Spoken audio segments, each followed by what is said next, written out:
Hello and welcome to the Stateside Soccer Show. My name is Jordan Wiegand, and with me today, as always, is a man in front of a dumpster fire. No, that's just it's just Orlando Stadium back there. You got it. That was pretty good. We didn't even have practice with that. That was good. It's Logan Stone. Yeah, Exploria Stadium's behind me. If you guys, And I see almost said Jordan. Exploria, and then I was like, "Is that actually the right name?" And I didn't want to mess it up, so I went with Orlando's City Stadium. Yeah.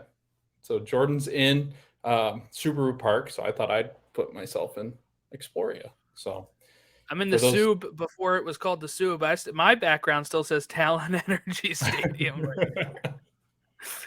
Jordan, it's a nice high def picture, though. I mean, I'm not going to change that. I think Jordan snuck back into the stadium and has changed the sign over, and we're just not aware. No, if I change the sign over, it would be PPL Park again, because that is what it was originally, and that's what I always still call it at times. Yeah, so I can't wait for all the stadiums to be named after different types of crypto. Like, that's always exciting for me. Oh, yeah.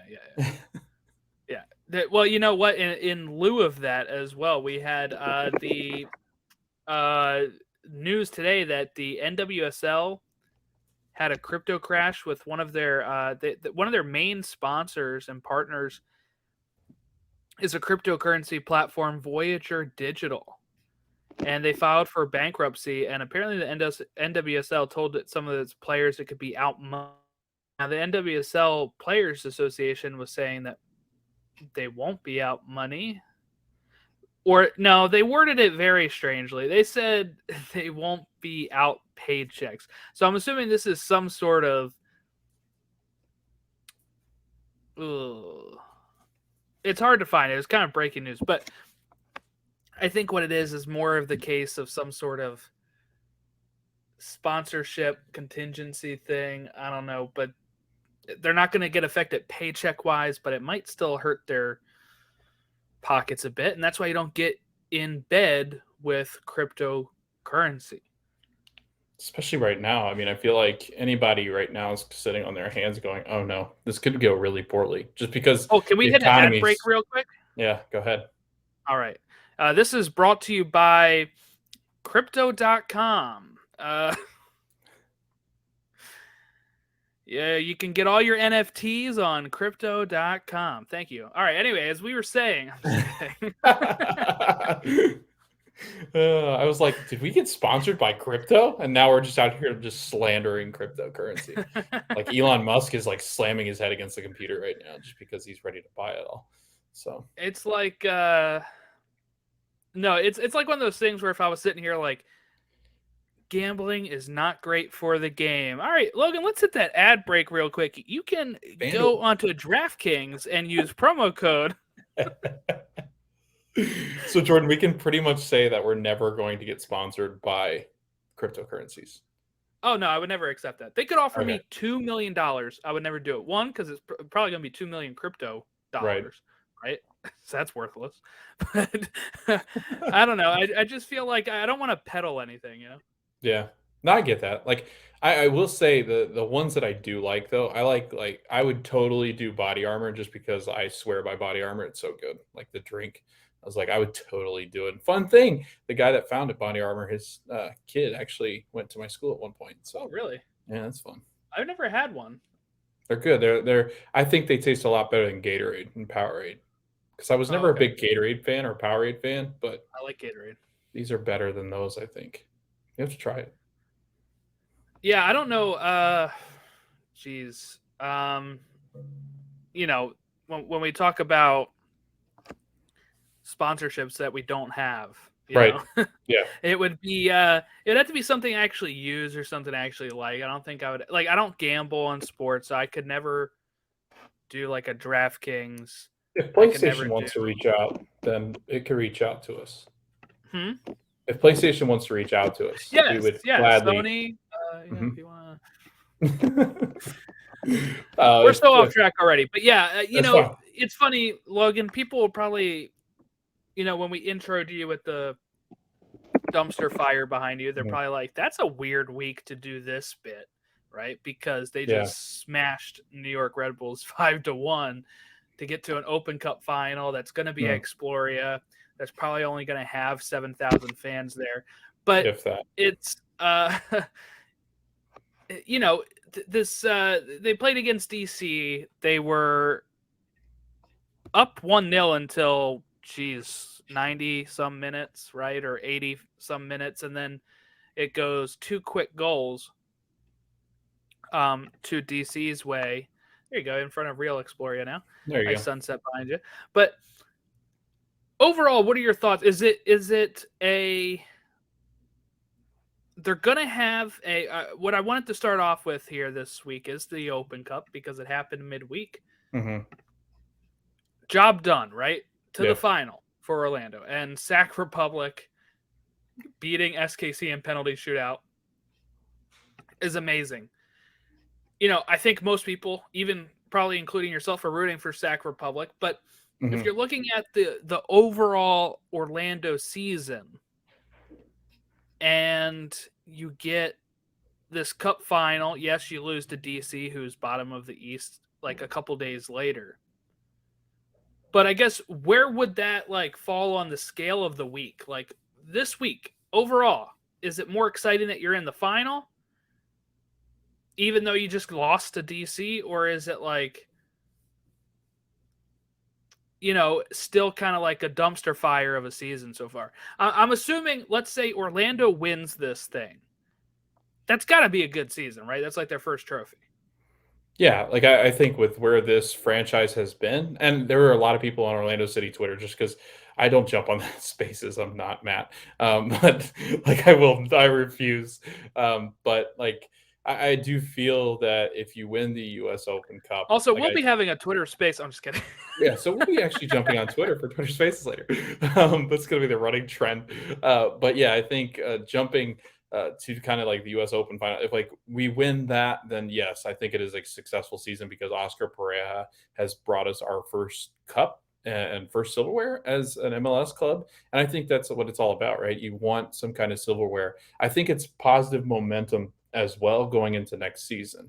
I do think we can write this season off. I don't think Orlando City advance past the first round if they get to the playoffs. I just don't feel like this team has a playoff worthy roster. I don't think the players are good, but they're not great. We don't have that great player. And you and I texted about this, Jordan. Orlando City's missing a killer. They don't have a soul snatcher like they used to. And Nani, because I think Nani had moments where he would just take the ball, and you saw it so often. He'd take the ball at the top of the box and he'd just fire on goal and score. And it was just like, wow, that came out of nowhere. And he was so feisty. He was constantly in people's face. I remember when I first went to that game against Atlanta United, and he got in the face of Brad Guzan, and it was just he just wanted to crush you and your soul. And I think that's what Orlando City's missing. We just don't have that. It's we got a bunch of really nice guys that the league respects, but we don't have that killer. Eric Ankara is not that guy. Facundo Torres could be that guy, but he's young and he's more of the creative magician. So it's okay, he's not really going to reach that point. I think Nicholas Gioacchini might be the closest thing to that eventually, but that's going to take some time because many people have, Chiellini has come over and said, if you think that coming over from Europe and jumping into this league is a cakewalk, then you're sorely mistaken because this league's incredibly difficult. I think it's the same way with some of the players that are jumping over for Orlando City. They're not going to make that difference this year. They can't be that soul snatcher that you need. But I think Gioacchini has the most upside when it comes to that kind of ability, but I just don't see the other players as kind of that guy that's going to just take you and throw you down to the mat and keep you down. So I don't know, but yeah, I think this is long-winded, but I think this is easily the most important game that Orlando City's ever played in. Yes. That's September 7th, by the way, for everyone. That is the final, if I have that right. That's what I saw earlier. Yep, September 7th. And that is going to be in Orlando. They had the hosting rights for that. Also, like you said, when we're talking about Orlando, I'll just talk about it here, like you just kind of mentioned as well. But when we were talking on our chat, offline yesterday, I mentioned how they don't have that playmaker. You just brought it up as well. Nani was that guy. But I also think, look, yes, they have new owners. This is Mhm. like their first season, right? Season and a half. Yeah, roughly. I know that they've brought in players. That's Yeah. great. They really need to, I think, open up the purse strings a little bit more, because I feel like it's almost bargain shopping Mhm. at this point. But they don't have the Ernst Tanner affiliate to get those bargains and be acing them, Yeah. right? Like, I feel like he can find any player, plug them in, and it's almost working at this point. They're like Philly Union's like the Tampa Bay Rays up there. Mhm. When we're talking about Orlando, though, they feel more like a team that thinks that they filled some holes, but like I said, don't have that playmaker. Nani was gone. Nani was what he said, right? Mhm. So that's odd. And when I'm looking at it as they need somebody like a Ladero, Yeah. like a Reynoso, somebody that can come in and just instantly the quality is there. And when you look at what Toronto's bringing in with Bernadeschi and Insigne, and Mhm. then you look at what Orlando's bringing in, it's not there. Um, so while they've brought in players and all that kind of stuff, we've also just randomly had the loss of Vandervader. Yeah. He's gone, and he barely played this year, Right. right? Like, Right. yeah, I thought he looked pretty impressive last year. Mhm. So it's kind of those weird things where I'm like, this just seems like a team of players that are They're safe. average, Yeah. average players. Yeah. Um, they need to move the needle somehow. When you're looking at how they used to be the team that brought in Kaká, brought in Nani, they need somebody like that. I'm not saying like an aging star, but they need somebody with that type of quality. I think that can really help them going forward, because they don't score a lot. Yeah. They don't. They give up a lot, right? They're kind of in this. What is their? I have it in front of me. What is their differential? -6. -6. Yeah. 27 goals scored. 27 goals scored, Logan. Right. That the Union You have can't do 40, that. and they Yeah. were a team that struggled with offense for a bit. They've really turned it around after a few games of just smashing in goals. NYCFC have scored 41. Even Montreal have scored 34. It's amazing that Orlando was able to put 5 on the Red Bulls, because Red Bulls score 34 usually Mhm. on the season so far, if you're not counting Open Cup. Even Cincinnati has scored 37 goals. Like, that is their weakest spot right now. And in fact, it's probably the third lowest in MLS on the Eastern Conference. Yeah. I mean, if you look at it, the Fire and One, Charlotte. yeah, Crew has 27, Yeah. Fire have 24, Charlotte have 25, Miami has 26. So it's the fourth lowest. We're tied for fourth with the Crew Mhm. for goals scored. And league-wise, 2 straight losses. Now, also, Orlando just not very good against DC United. When Wayne Rooney is facing Orlando, 3 wins in 3 games as a player, and 1 win as a manager against them. I think that infamous half Yeah, that field was Orlando. cross is against Orlando. It is. Yeah. So that's just kind of unfortunate. Maybe it's just a bogey team. I think they just played them earlier this year and lost there, right? Isn't it? I wanna say that's right. It was an awful game from what I remember, It if was at that's the game I Exploria, was I thinking. thought. Yeah. If that's the game that I'm thinking of, I think they got smashed too. Like, I don't think it was I'm even trying to pull it close. up. Yeah, Hold on, I think I can find it. head to head. Yeah, 5-3. It was that really crazy Five to game. three at Yes. Exploria. Yep. That was uh July 4th. Yeah. That was just a month ago. Oh my god. Oh my god. Yeah. That felt like so much longer ago. I felt like at the beginning of the year almost. That's what I Why did that thought. feel like But this that? is July 4th. Oh, good lord. This last month has gone really fast. But I mean, you're talking like you were saying. I mean, you're hanging out. I'm looking at like the bottom of the league for scoring, and they're hanging out with teams that aren't going to make the playoffs. Like they're just not. Mm-hmm. and maybe Orlando doesn't deserve it, but I think because the week has been so inconsistent, or the East has been so inconsistent and weak, like if you had good teams, Jordan, in the East, like the West did at points, like right now, Orlando would not be in the playoffs in the West. They'd actually be in the eighth spot, tied with the Galaxy. Now I know you can't like look at that and say that's a direct comparison, but like this is just not a good team. You can't as a direct comparison, but you can just look the strength of the conferences by Mhm. that. You know what I'm saying? If Orlando's playing in the West, they'd have less points. Right. Oh yeah. Yes. You know, you'd have Yeah. even less. Their top goal scorer is still Erkan Karo with 7. Right. And we're looking at, and where you're looking at those other teams that are struggling, like the Fire and the Crew and Etienne with 5 goals Right. each as the top goal scorer, Shaqiri with 4. Or Atlanta's had trouble scoring goals. Guess what? Cisneros 6. Mm-hmm. When you look at teams that are scoring goals, you're seeing a lot more of Gazdag with 11, Yeah. Castellanos with 13 before he left, Brandon Vasquez with 13, even Taxi Fontes since he Right. came in 11, and they've Yep. only scored 28 goals so far. Trey UC 14, Ferrara 12. Like yeah, like good teams have good scorers, and Orlando City does not have that.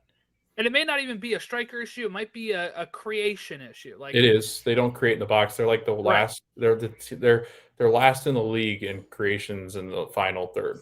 So it's unbelievable. Like it. They never. There was one game, I forget which one it was, where Doyle did like a really cool breakdown. Not so cool if you're an Orlando fan, but it was like they never got in the box. Like the ball went into the box, but nobody ever touched it in the box for like I think mm-hmm. it was like 68 minutes or something like that. That's awful. Like that's so bad. It makes you wonder too, Jordan, because Mauricio Pereira is on a 1 year deal, and I think that's kind of where it stems from. And then their wings are really weak, and I don't know if Giacchini really fixes much of that because he's not like he's much more of a center forward than he is, I think, a winger. So I think that'll Mm-hmm. be interesting to kind of figure out how that'll work. I was confused by that signing. Like I think it is a good signing if he's going to play more up top, but it's really strange with Eric Kara and Pato there. Like it just I'm really And confused. Pato's on a 1 year, right? Yeah, and he's done. I think he's done after this, but Yeah. like it made it sound So like what we kind of look at is going into next season that. Yeah. with Orlando having just as many questions with the roster as they did this year, Yes. which is not good, No. not great. So what I'm saying right now is this is your shot, right? Yes. If you're an Orlando, you're going up against a USL side in an Open Cup final. This is the best chance you're going to get for a trophy since MLS is back, and it gets you a route into the Champions League. Are you going to make any damage in the Champions League? Probably not. Not with these holes, Yeah. probably not. But maybe that will make them want to spend, the owners. I don't know. I don't know what drives their gears or anything. I don't know what their If Kirk method Cousins is. driving your gears for your football team, I don't have much faith in a whole Oh, lot. Cousins is fine. He's fine. Yeah. He's an average quarterback. They like average. I don't know. Yeah, well, from the team that they put out, yeah. So what we're saying is, if you're a Sacramento Republic fan, you should be feeling pretty good. September Especially going 7th. to Exploria, like you should feel great. Like Orlando's like the worst home team in the league, so. But it hasn't always been that way. No, it's like the lion's den. Like the reason they called it that for so long was it was so tough to play here because the humidity, the fans were nuts, like the ruckus of the wall. I will say they're kind of insensitive, but it's wild. Like it is a wild experience. It's and it can also be. they've been the most consistent they've ever been in their Okay. MLS career. So I'm not really understanding why they can't fill it up as much. Maybe I'm hoping with the Wednesday, Saturday schedule going into next year, Mhm. maybe with a trophy win, Open Cup, they can start to build. You know, the Union didn't always fill up, but then we got into so many of those U.S. Open Cup finals, 2 in a row at home. Those were the most packed games I had been to. And then now, just with the consistency of being a supporter shield contender, Yeah. they're there. The fans are there every week, and it's great. And I'm hoping that Orlando can have that again because, and I'm not saying I don't think Oscar Pereira has to leave or anything yet. He's brought consistency. They just need to like make that next leap. And I think maybe he's got another year or two to make that leap, or else it might be like a time to move on type of thing. Agreed. Sacramento, 3-2. Oh, is that official My prediction? early, yeah, Out? my A too month early out here. prediction. Yeah, 3-2 Sacramento. I should say like 5-3 just to be safe.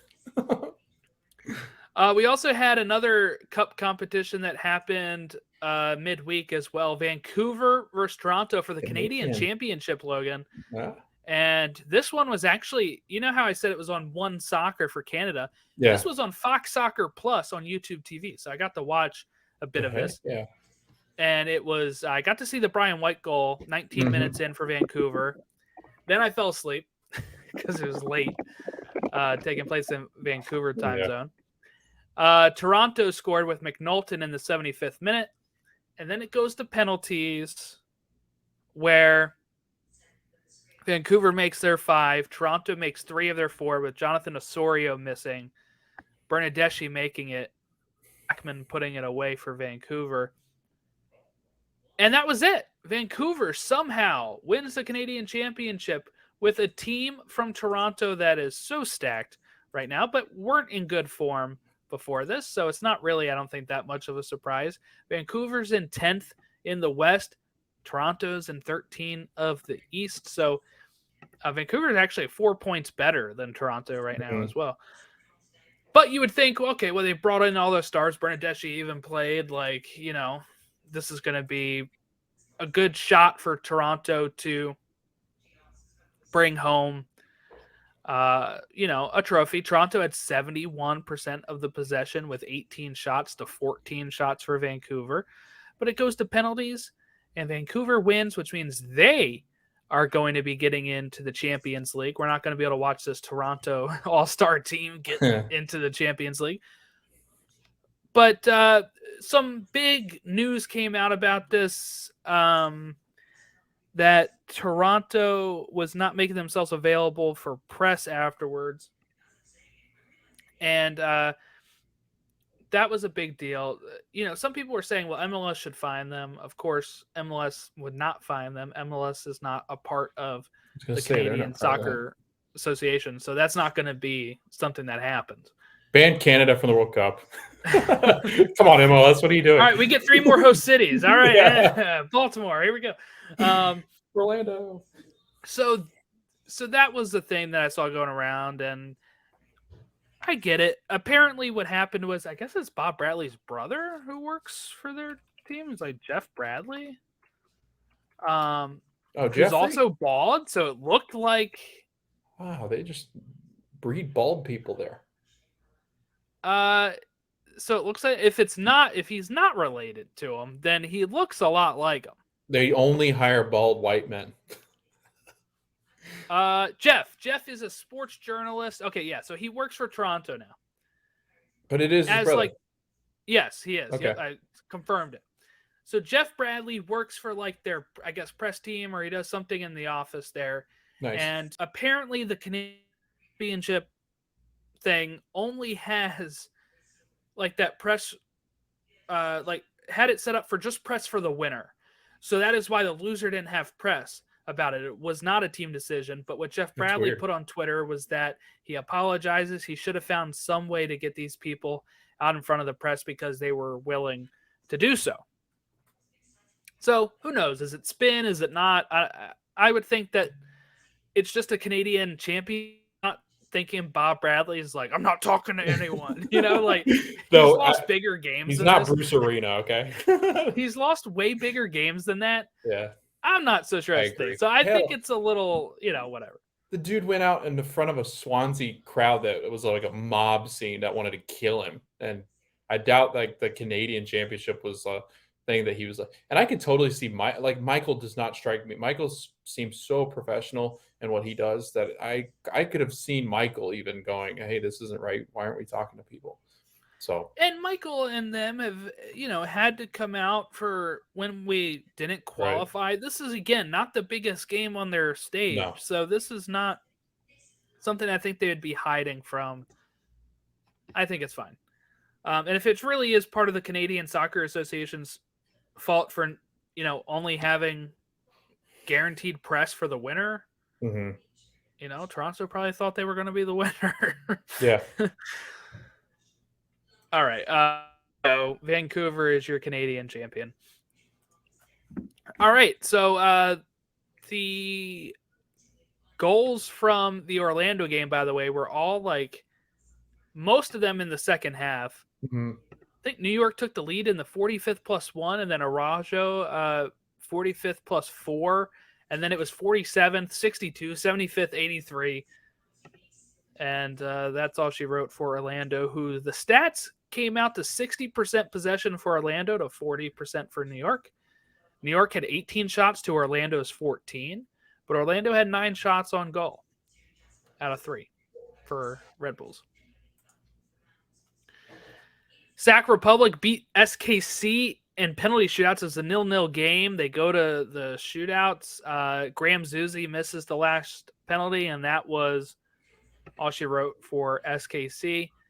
The Cinderella run continues for Sacramento Republic, and I cannot wait for September 7th so we can see that. What day of the week is that? It should be midweek. It's a Wednesday. I was gonna say Wednesday probably. Fun. Right off Labor Day, so you'll have Monday off, and then that game will be Wednesday. Well, there's Tuesday in there too, but yeah. We can forget Tuesday exists. Just skip MLS over it. did. Okay, MLS regular season games. Friday night we had LAFC versus Seattle. Seattle had an own goal for that's how they lead. Murillo own goal. LAFC come back in the first half. Opoku, Carlos Vela, 35th and 43rd minute, and that was all she wrote. So first half, all the action. I think they had Juventus players there. Mhm. They may have had Real Madrid players there, from what I was hearing.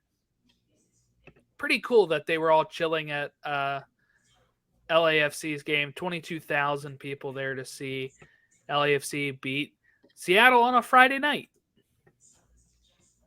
Now we aren't sure if I think reports were out there that I think that Juventus was trying to find the Dodger game, but got rerouted. No, I'm kidding. But no, that is like you and I texted about it. I was like, that's huge. Like that's a big moment when these guys clearly understand what this league is. And I think Jordan, I think that in the back of people's minds, and it might not be so out there because they don't want to get out there, but I think that the Prem and Serie A, especially Liga Un and them, I think they're starting to kind of feel the wavelengths, because as soon as this league becomes big enough, it because of the advertisement, because of the money in the United States, because of that kind of stuff, the broadcast, the link ups with sponsorships, like this league could just absolutely blow up.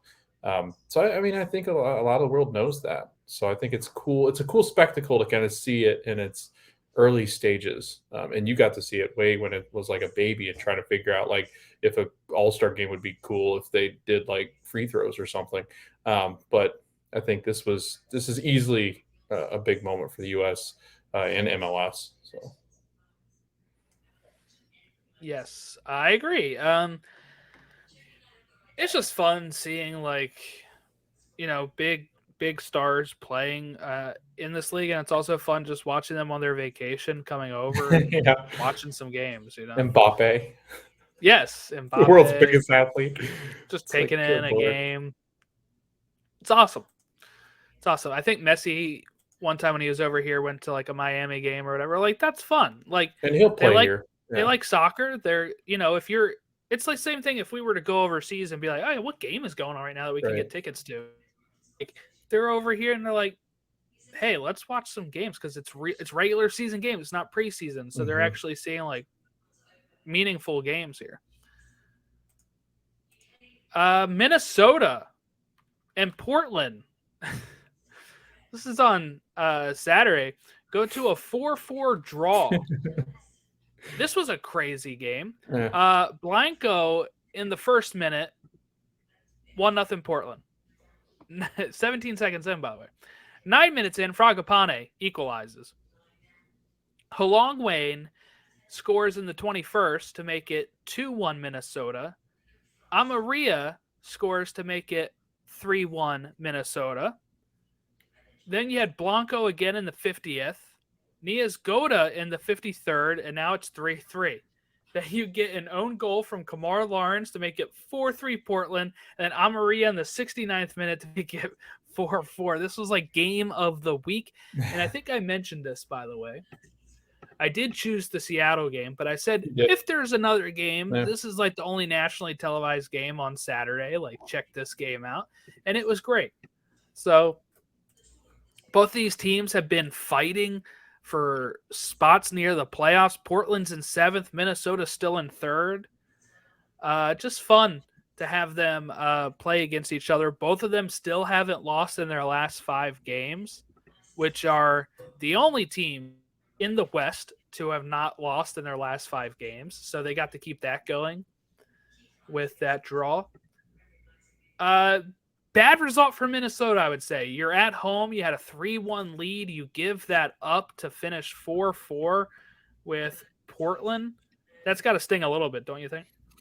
Yeah, I mean, like you said, to jump out to a lead and kind of have control of the game, but then to let I thought Portland it go. was over. I'm like, Yeah, I did 3-1? too. Yeah, especially because like when stuff like this happens and you kind of crawl back into it and then you kind of bust open the lead, it's easy for a team to kind of lie down. But Portland, man, they just haven't lately. So maybe it was kind of destiny for these two teams to kind of link up because, like you said, not having lost in their last, what did you say, 5 games? It's that's a good run in MLS. Like MLS is nuts. So to not have it dropped any points, to not get any points in those games is really hard to. But they've gotten points in every single one of them. So I think it's good for Portland to get back into it. I think it's disappointing for Minnesota. Like this is one of those games you walk away as a Minnesota fan and player, and you go, "Yeah, we had 3 points. We just couldn't seal the deal." Whereas Portland can walk away and go, "All right, well, we controlled that." After we kind of like slipped up a little bit and got control of the game, and it was away, and we got a point out of it, and it was a wild game. It was a lot of fun to watch. And then you got Sebastian Blanco starting to play really well, so that's a huge plus heading into this playoff push as you kind of get towards the latter part of the season, because they've got 10 games, 12 games left, depending on what team. So it should be a pretty interesting little run here. But Portland, again, I think they're looking up, and I think it only goes up from here. Yeah, we have like 34 games in the season. Most Yeah, of these so teams have 11. 22, 23 games. Yeah, So, yeah. that's wild. We have somehow SKC are the only team with 24 games played. They're trying to get the season over with as quickly as Yeah, possible. 3 So straight losses. They're like, just keep get me playing. Let's out of just here, keep please. going. God, what a crash from Grace. What did they finish first last year? No. Second? Rapids did. That's right. But they were in a playoff spot, right? They were high. They were in a home playoff spot last year. Yeah, not great for SKC. 2 big injuries to their DPs. Yeah, that's 2 out of 3. So that's rough. have they ever won Wooden Spoon? That's a good question. I would highly doubt it. Even when the league was small, I would doubt it. Like when they were the Wizards. I'm looking now. Let's see. It's the worst season that's SK, because this might be up there. Like this is brutal. They're not even at a point a game. I'm trying to find like. Okay. SKC. And as of 2016, they had 0. Okay. So then I would highly doubt. I don't remember a time recently where they'd have been that bad. Yeah.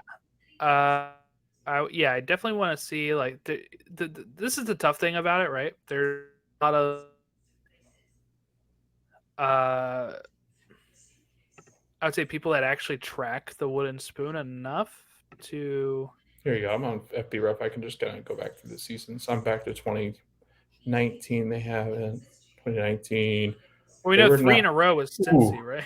they were not good in 2019, but they were not wooden spoon because Cincy was so awful. Mm-hmm. 2018, they were first. What a weird. They're a weird team. They do really well, and then they're Yeah, really bad. So strange. Yeah, they haven't. Never won there the you wooden go. spoon. So something to look forward to if you're a Sporting Kansas City fan. A first for And Jordan, everything. like, they're running away with it because they have 24 games, and then I think is it DC, and they only have 21 games played. So if DC collects points, God, they'll just KC will lock it up before September even starts. So I guess it's something to kind of hang your hat on. I did see where Jemmy Mack, our friend over at No Other Pod, was like, no matter how bad they are, Children Mercy Park is still beautiful. Yeah, I wanted to kind of message him after the Open Cup loss and go, how is it? Is it still as beautiful? Or they started to dismantle the stadium. yeah. Um. Well, talking about friends, our friends Jack and AJ took a road trip to Soldier Field to see Chicago and Atlanta play to a 0-0 draw. Yay. Almost exactly 50-50% possession. 15 shots for Chicago to 13 for Atlanta. Gaga Slonina had some good saves, and he is officially on his way to Chelsea and loaned back to Chicago. Lone Army.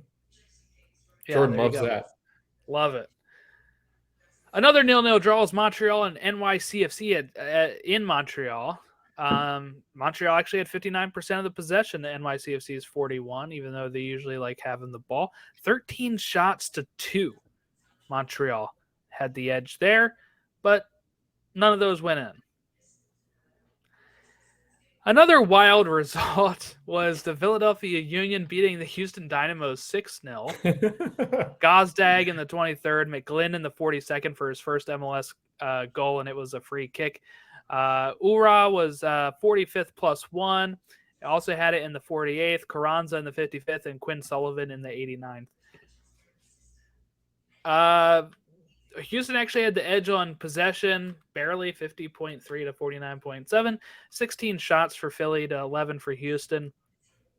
8 shots on goal, 6 of those, of course, going into the back of the net. So another huge result. They have not lost since last month. They went undefeated in July. They had mostly all wins in July from what I'm seeing here. It only stretched back so far. Hold on. Okay, so they had a draw on July 3rd, and then they had 5 straight wins. That's where they're at now. They're only a few points back of LAFC with 3 points back for a supporter shield run here. And I think a lot of Union fans are starting to say this team is better than the supporter shield winning team, and I would agree. I think they finally got goals. Their defense has only given up 15 goals so far. This is a pretty dominant team right now that I feel pretty confident anytime they go out on the pitch. You know what this reminds me of, and I'm sure you're very aware of this, is this was probably what, 2014, 15 Chelsea? Like that year where they had Jose and it was like you couldn't get anywhere near the goal if you were playing against Chelsea. Like it was that stifling. This team is like historically stifling. I mean, they were showing I think it was against Orlando. They were showing how good the Union were at just like fortifying the box. Like they were getting as many guys defensively into the box. And I know like teams do that, but it seems like every single man was marked anytime an Orlando player touched it. Like we would shoot a cross in, it would barely get 5 yards before it hit somebody. It was like, this is amazing. Like you can't get these passes anywhere near the goal. So it's impossible to create against Philadelphia. And Jordan, usually a team like this doesn't score very well. They're at the top of the league in scoring too. So it's like, what's happening? What has made them so good? And I think you're right. Like Ernst Tanner, Jim Curtin, this Union organization is just, if I was going to build an organization, it would be this. Like the players love Jim Curtin. They like playing in Philadelphia. The fans love their players. The players, which is really weird for Philly because Philly's known to not be very friendly with their. But it seems like it's just always a. Only when And I they don't get it, perform, and right, they're performing. So I right. mean, But they're so stifling. Like it's got to be fun to watch because you've got to go into it thinking if we score one goal, it's over. one, I'm pushing it. When Yeah. we get to two, I feel a little safer. Now, part of that, right, is that Ura is healthy. Yeah. 8 goals, Logan, in 860 minutes. 16 games played, 11 starts, but only 860 minutes Right. played due to some of those injuries. He's got 8 goals and an assist during that time. So that's pretty remarkable. When you look at Gazdag leads the team with 11. Right now, of course, he's not a forward, but 11 goals in 23 games, and he's played 1967 minutes, Mm-hmm. 1967 minutes. So almost double what Ura has done. So, give him some more time. He might finish the season with 16 or more goals if he stays this hot. Who knows? But they just had a game a few weeks ago that they win 7-0 against DC, right? Mm-hmm. 6-0 against Houston. They beat Inter Miami and the Revs 2-1, and they beat Orlando 1-0. So that's kind of where they've gone. When you look at how many they had scored, the 2 games before that were 0. They lost the Chicago Fire 1-0. They drew with the Crew 0-0.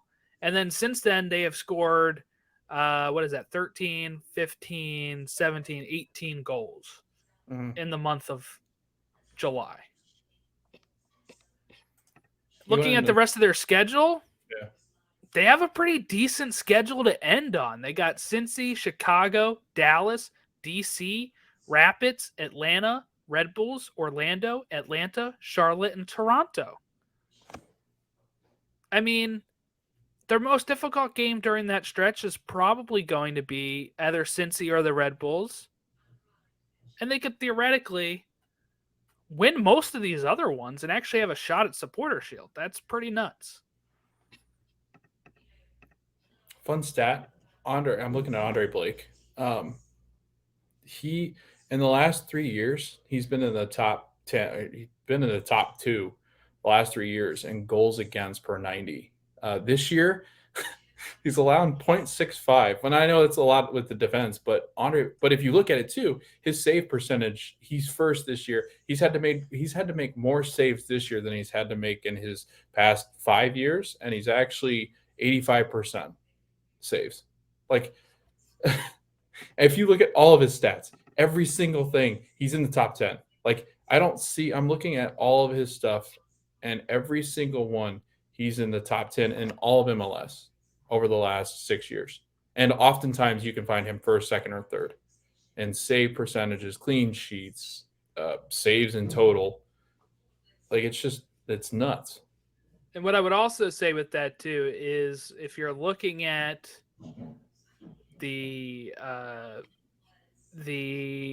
Union and the last 5 games, 5 straight wins. They're the only team, Logan, in MLS with 5 straight wins right now. Right. So pretty good there. This is seriously like if number 1 in a power ranking, Mhm. power rankings are useless because power rankings shouldn't be. They should be in the moment, right? So Right. they've won 5 straight. They've had 2 games where they put more than 6 goals on the opponent, while a team with LA is still 3 points above them. Power rankings is usually like how it is right now, right? So like that's why we kind of stopped doing power rankings because it's a tough thing to do. Oh, it's very And much in the moment. I Like saw it's somebody I saw somebody put Union first on MLS Gone Wild, and somebody was trying to refute that with them. And I'm like, I don't know how else more you can get number 1 in the power rankings if you win 5 straight, nobody else has, and you score 6 goals, 7 goals. I don't know. but it's because those power rankings are so much of like, what has the star team done in power. the past? Yes, how much star power they have, and and like what do they think they're going to do going forward? Like, there's a lot of forward thinking and power rankings. Like, this team is going to be a really good team, come important time. That's not what power ranking is. How are you in the moment, and how powerful are you? Like, how charged up are you? And I would say this Union team, if you go across the league, even LAFC, and you ask who would you not want to play, it'd be this Union team, because you can't score on them and they're going to score goals on you. So that's like a recipe for disaster. And especially if you have to travel to Subaru, you'll never win. Looking forward to that. I'm rooting for you, like, because I've lost complete rooting interest in Orlando for right now because they've just been so awful. We had another crazy 4-4 game. Miami 4, Cincinnati 4. This was another wild one. Guess what? Higuain, hat trick in the first half. He scores first, makes it 1-0. And then Brenner hits one to make it 1-1. Higuain takes the lead again, 2-1. Brenner again makes it 2-2. Higuain gives them the lead with the penalty kick and stoppage time of the first half, 3-2. Then Brandon Vasquez scores twice to make it 4-3, and it comes down to a 90+7-minute equalizer for Miami. It was almost a complete disaster. And I think you could say it still probably was with how they had a lead. And really, I mean, Higuain doesn't score that much anymore, and there you go with a hat trick from him in the first half, and you still almost blow this game.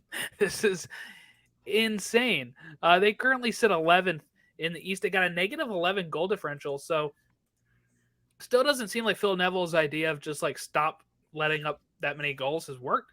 But I don't know. They definitely need more defensive help or something, because they can't keep doing this. This is like a match of like how awful our defenses can be. It's like the perfect storm. Cincinnati and Miami, just really, really bad defense. This is so on par for like what I would expect from this game. Like, I'm actually shocked it ended 4-4, not like 7-7. So I tell you, it's amazing. It's amazing when you have this many games this week that yeah, had 4-4s or 6-0. 6-0s, and then like 3 games that were 0-0. You're Right. like, okay, well, went to the wrong game that day. Yeah. Nashville draw with Vancouver 1-1 till Bunbury in the 17th minute, and then Brown in the 87th minute for Vancouver. This was at Nashville. Probably should have tried to get more than 1 point there. The Revs in Toronto go to a 0-0 result as well. This game, looking at the lineups, was a pretty stacked Toronto squad. Bernardeschi and Insigne did play, but couldn't find any sort of breakthrough. I'm trying to find the stats for this. Who won the stats game? Stats game goes to New England with more possession. Toronto for more shots, just one more shot for Toronto, 14-13.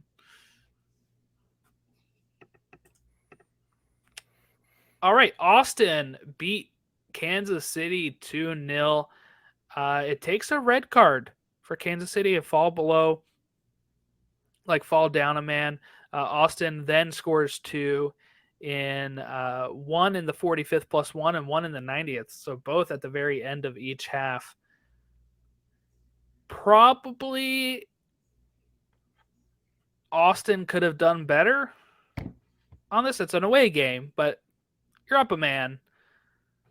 It would, they kind of left it late. It was kind of scary, I think, if you're 1-0 up on a 10-man team and you're like, oh man, we just gotta put this team away. They did in the 90th minute, but I wouldn't say very convincing win. Dallas beat LA Galaxy. Jara scoring in the 9th minute for Dallas.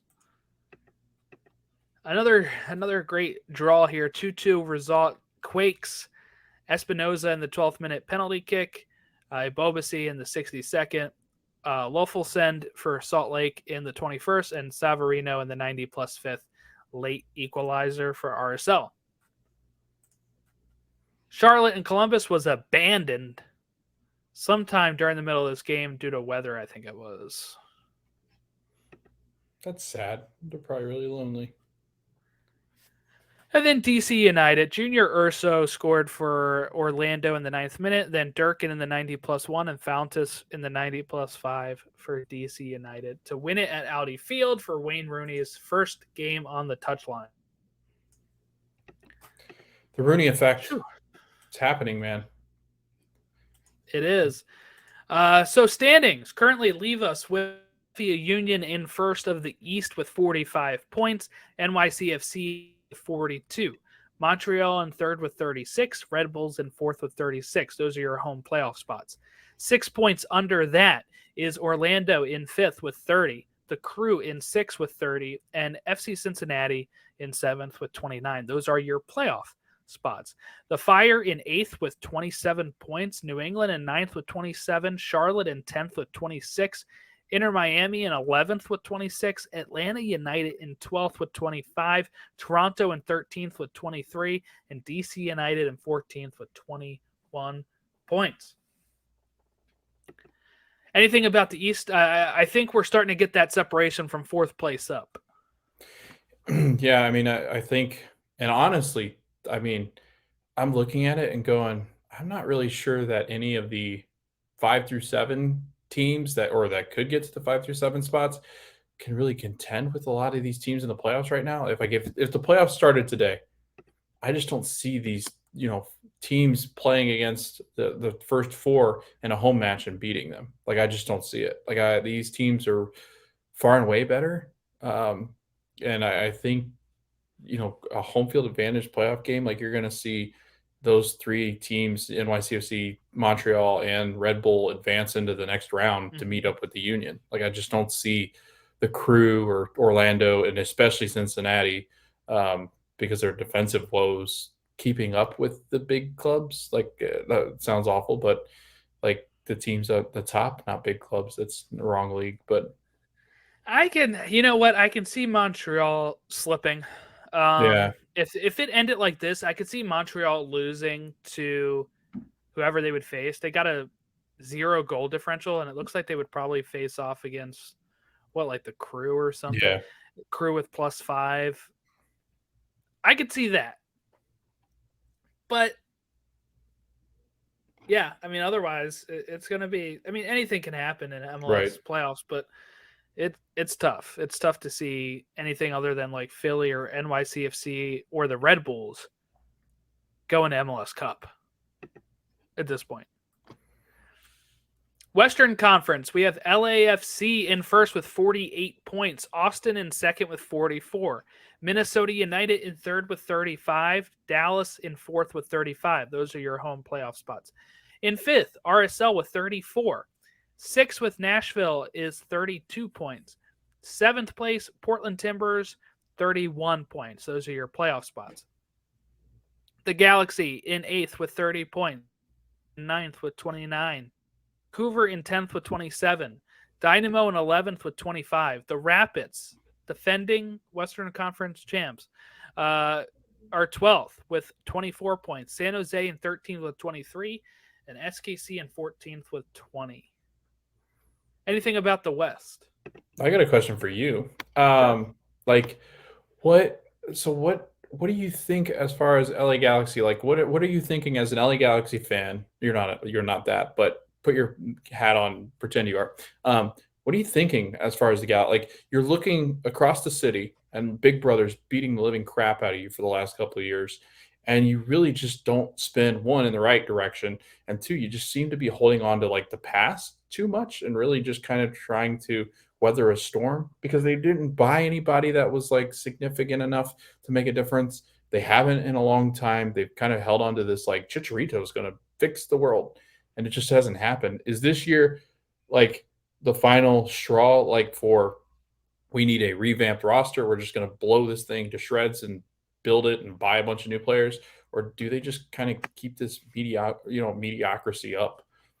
I like to say that they blow it up and Yeah, start you would think. over, but with the way that this management team has been, I don't mean Vanny, I mean the general manager Chris Klein and all of the front office, is that that's not likely to happen, and that look, there's a reason Bruce Arena left, right? There's a Mm. reason this team hasn't found its footing since, and it's not the managers, it's something deeper in that front office.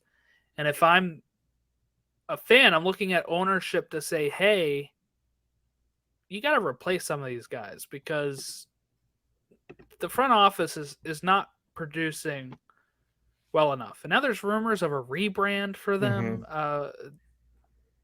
That's not we talk about every time a rebrand comes up. That's not the issue with your team right now. Right. The issue is that look, there's people over in England that know what the Galaxy are. Anytime a player is linked to LAFC, they put an LA Galaxy logo next to them. It Hmm. is one of the strongest brands in MLS. And it's because of Beckham, it's because of Robbie Keane, it's because of Landon Donovan. So that just goes to show you don't need to rebrand. You just need to put your money where the mouth is and put a team together that a manager can work with and get you back in the playoffs. It's ridiculous. Because it's not like they're getting beat by teams that, I mean, they got beat by Dallas and LAFC, but you're They missed the losing to playoffs teams by like like San one Jose. result Right. last year. Yeah. It was just because one thing went the wrong way, right? They had to Right. lose and somebody else had to win or something Yeah. for them to miss. RSL, they snuck Yeah. in. Yeah. But I mean, it just feels like this Galaxy team is just waiting for something bad to happen, and they find it.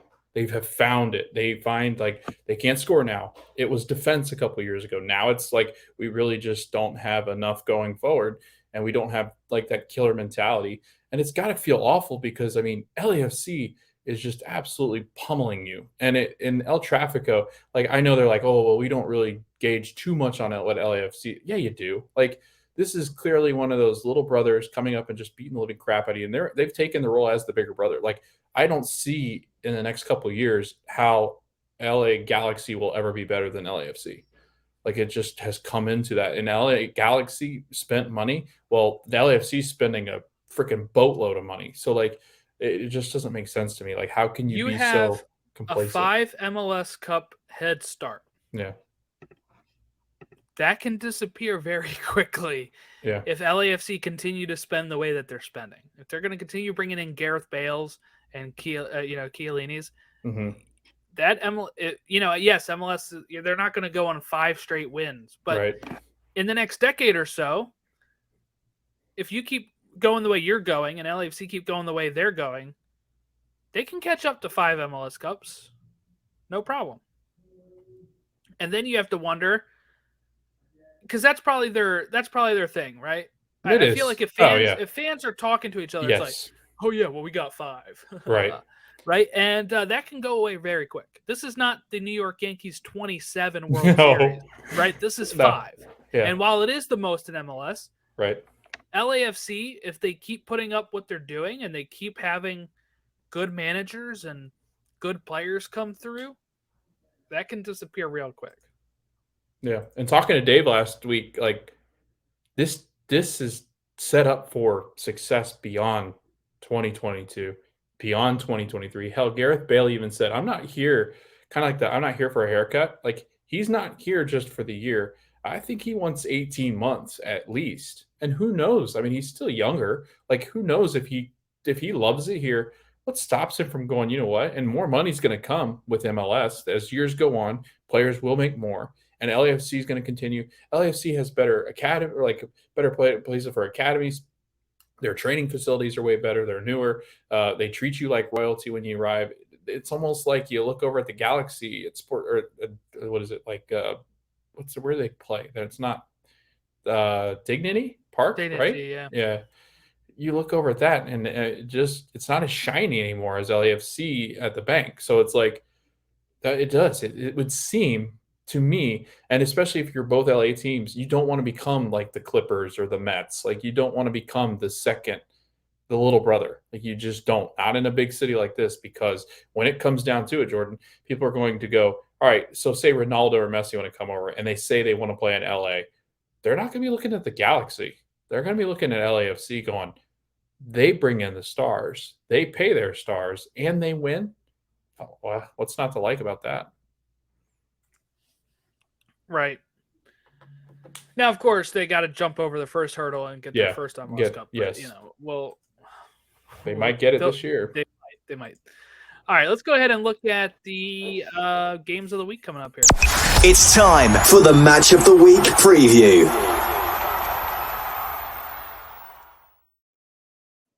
Match of the Week previews, where we preview the matches of the week. There you go. Just laid it out there very simply for you. Okay, so tomorrow, August 2nd, we have the Red Bulls versus Colorado at 7:30. Seattle hosting Dallas at 10 o'clock. Those games are on ESPN+. On Wednesday, we have Charlotte versus DC United at 7 o'clock. Columbus hosting Montreal at 7:30. On ESPN, we have the League's Cup Showcase. LA Galaxy hosting Chivas. Not Chivas USA, regular Chivas Guadalajara, at 8:30. Portland hosting Nashville at 10:30 in MLS. San Jose hosting Miami in MLS action. Also at SoFi Stadium, we got the LAFC hosting Club America. Those League's Cup showcases are on ESPN and Univision. On Friday, we have Vancouver hosting Houston at 10:30. On Saturday, we have Atlanta hosting Seattle on ABC at 3 o'clock. We have Charlotte hosting Chicago at 7 o'clock. Cincinnati hosting the Union at 7:30. Columbus hosting NYCFC at 7:30. DC United hosting the Red Bulls. Montreal hosting Miami at 7:30. Orlando hosting the Revs at 7:30. Nashville hosting Toronto at 8 o'clock. SKC hosting LA Galaxy at 8:30. That one's on Twitter, Unimas and TUDN. 9 o'clock, we have Austin hosting San Jose. Colorado hosting Minnesota. At 10 o'clock, we have RSL hosting LAFC. And at 10:30, we have Portland hosting Dallas. And that weekend and midweek schedule. No games on Sunday. Just games on Tuesday, Wednesday, Friday, Saturday. All right, so out of all of those, let's focus on MLS action, not the League's Cup showcase. But what's your pick? I'm gonna go Portland and Nashville at Providence Park. That's Wednesday. It's what is it? I've lost the time. It just had it. Where'd it go? Oh no. There. It's at 10:30 p.m. Eastern time. Yay. So I won't get to watch that because I'm back to work on Wednesday. Are you really? Yeah, I am. Yeah. So, Dang. but yeah, no, I'm looking forward to Portland and Nashville, 6 and 7 in the playoff spots. Nashville's got to be careful because Nashville, I think, is getting into kind of like that weird territory where you don't want Galaxy or the Sounders figuring it out. Because if either of those two teams figure it out and kind of turn it around, I think Nashville's in the most danger. They or RSL kind of hovering. Really, I don't know what you did to RSL, Jordan, but you destroyed them. But I think once it comes to playoff time, once you have a couple of games left, if you're close to Seattle, that's not where I'd want to be. Just personally, because I think that Seattle does have the talent on paper. If they need to turn it on for a couple games, maybe they do, and you find yourself on the outside looking in.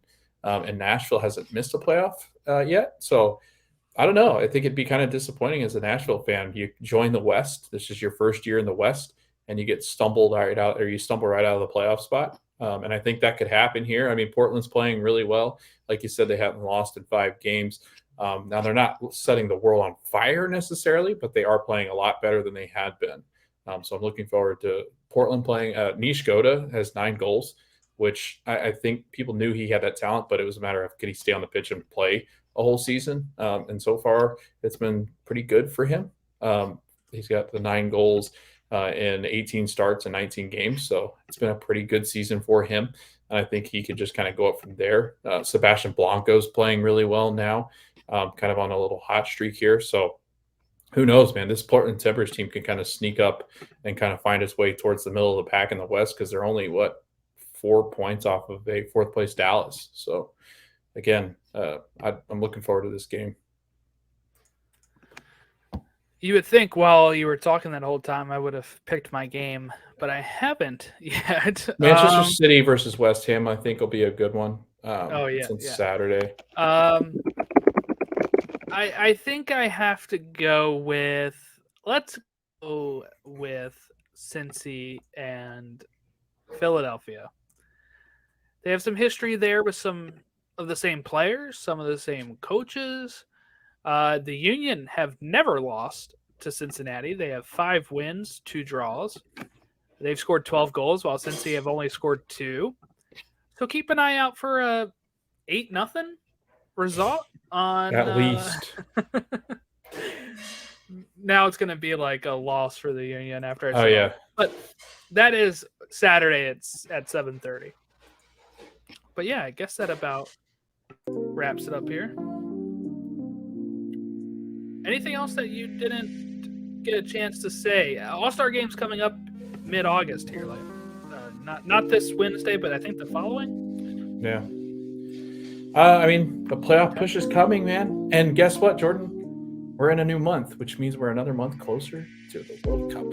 So that's exciting. Looking forward to that. Like I am counting down the days until November. I'm like so excited about this whole fall. Is just there's a lot going on this fall that I'm excited about. But that is high on the list. Is finally the U.S. men's national team returning to the World Cup in Qatar. Yes, and we're going to have coverage of that throughout the time. Yeah, we'll be there. We're going to do some group previews as we get closer, probably a month out.